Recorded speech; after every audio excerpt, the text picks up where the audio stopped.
আপনাদের যখনই দই কাতলা খেতে মন চাইবে আপনারা কিন্তু বাড়িতে খুব সহজে অনুষ্ঠান বাড়ি বা বিয়ে বাড়ির মতোই আপনারা কিন্তু বানিয়ে নিতে পারবেন। আর আপনি যদি আমার চ্যানেলের প্রথম হয়ে থাকেন আমার চ্যানেলটিকে লাইক শেয়ার ও সাবস্ক্রাইব করে নেওয়ার অনুরোধ রইল।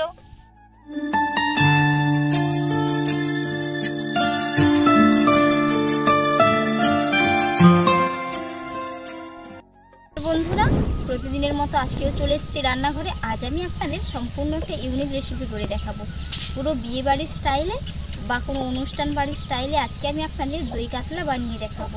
পুরো ভিডিওটা দেখতে থাকুন, আশা করি আপনাদের ভালো লাগবে। এবং সমস্ত মশলাগুলো আমি শিলপাটাতে বেটে রান্না করব। দই কাতলা বানানোর জন্য কাতলা মাছ নিয়েছি, এটাকে আমি লবণ হলুদ তেল দিয়ে ভালো করে ম্যারিনেট করে নেব।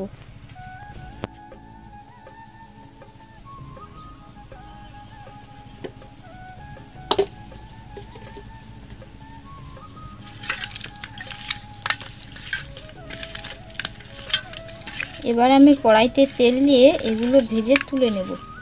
মাছগুলো হালকা করে ভেজে নিতে হবে। খুব সুন্দর করে ম্যারিনেট করা হয়ে গেছে। মাছ ভাজার জন্য কড়াইয়ের মধ্যে আমি সরষের তেল দিয়ে দিয়েছি।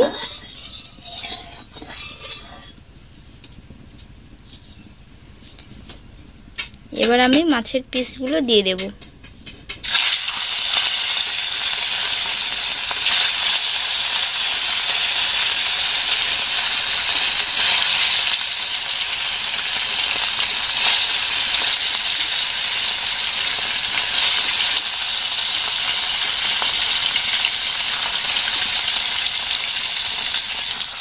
এক পিঠ হয়ে গেছে, আর একটু উল্টে নেব।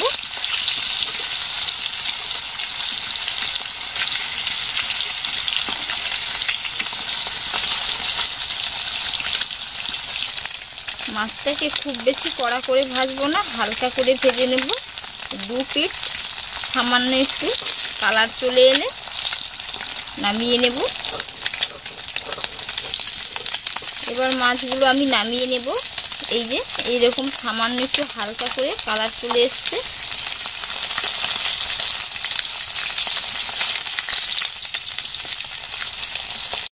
আমি একটা পেস্ট বানিয়ে নেব। এর জন্য আমি কিছু কাজু, পোস্ত এবং পানমৌরি নিচ্ছি। এগুলো দিয়ে শিলপাটাতে বেটে নেব।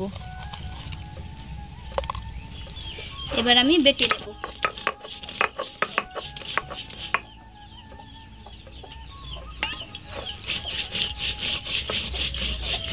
রান্নার জন্য কড়াইতে আমি সরষের তেল দিয়ে দিচ্ছি।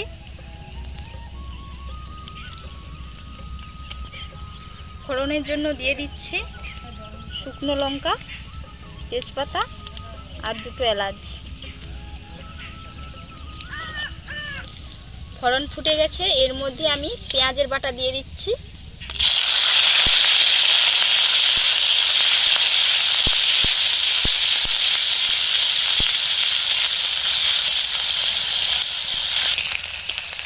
পেঁয়াজটা খুব সুন্দর করে ভাজা হয়ে গেছে। এবার এর মধ্যে আমি আদা রসুনের পেস্ট দিয়ে দেব।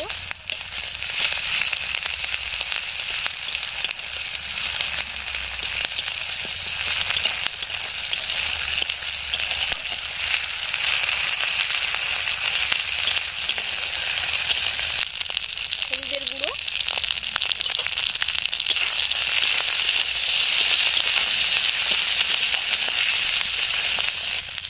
আদা রসুনের কাঁচা গন্ধ চলে গেছে। এর মধ্যে দিয়ে দেবো লঙ্কার গুঁড়ো,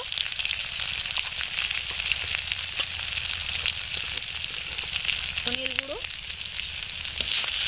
ভালো করে মশলাটা কষিয়ে নেব। এবার আমি যে স্পেশাল যে মশলাটা করে রেখেছিলাম কাজুর পেস্ট, এটা দিয়ে দিচ্ছি।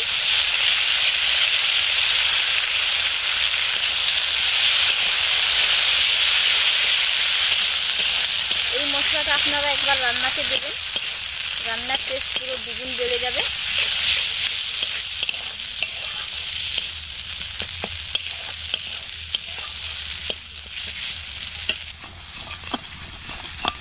বেশি করে মশলা দিচ্ছি না, হালকা করে দিচ্ছি, যেহেতু এখন খুবই গরম। আপনারা চাইলে মশলার পরিমাপটা একটু বাড়িয়ে কমিয়ে নিতে পারেন।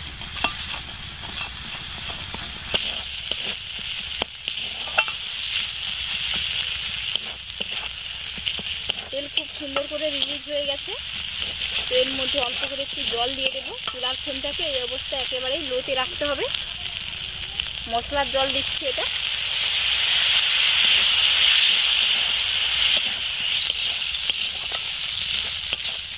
এবার এর মধ্যে আমি ফেটানো টক দই দিয়ে দেব।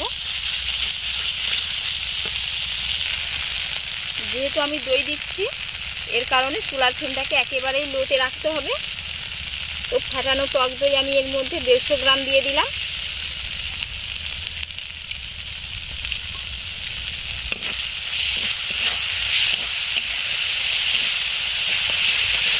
রান্নাটা খুবই সহজ, যে কেউ কিন্তু বাড়িতে বানিয়ে নিতে পারবেন।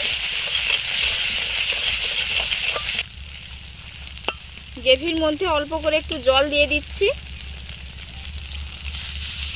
গ্রেভির মধ্যে ফুল উঠে গেছে। এবার আমি এর মধ্যে মাছগুলো দিয়ে দেব। যেহেতু আমি কম মাছ নিচ্ছি এর কারণে আমি মশলাটার পরিমাপও ঠিক কম রেখেছি। এই অবস্থায় আমি একটু গরম মশলা বাটা দিয়ে দেব। দিয়ে একটা ঢাকনা লাগিয়ে দেব।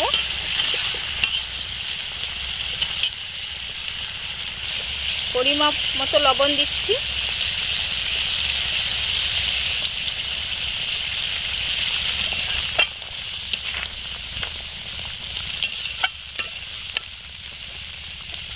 এইভাবে 3 মিনিটের জন্য ঢাকনা দিয়ে রেখে দিলাম। 3 মিনিট পরে দেখে নেব। 3 মিনিট হয়ে গেছে, দেখে নেব। কত সুন্দরভাবে একটা কালারও চলে এসছে এবং তেলটাও খুব সুন্দরভাবে রিলিজ হয়ে গেছে। দেখে নিশ্চয়ই বুঝতে পেরেছেন। তো আপনারা এর মধ্যে চিনিও দিতে পারেন 1 চিমটে মতো। তো আমার বাড়িতে মিষ্টি পছন্দ করে না, এর কারণে আমি এর মধ্যে চিনি দেব না। তো এই অবস্থায় আপনারা ভেজে রাখা বেরেস্তাও দিতে পারেন, সাথে কয়েকটা চেরা কাঁচা লঙ্কা।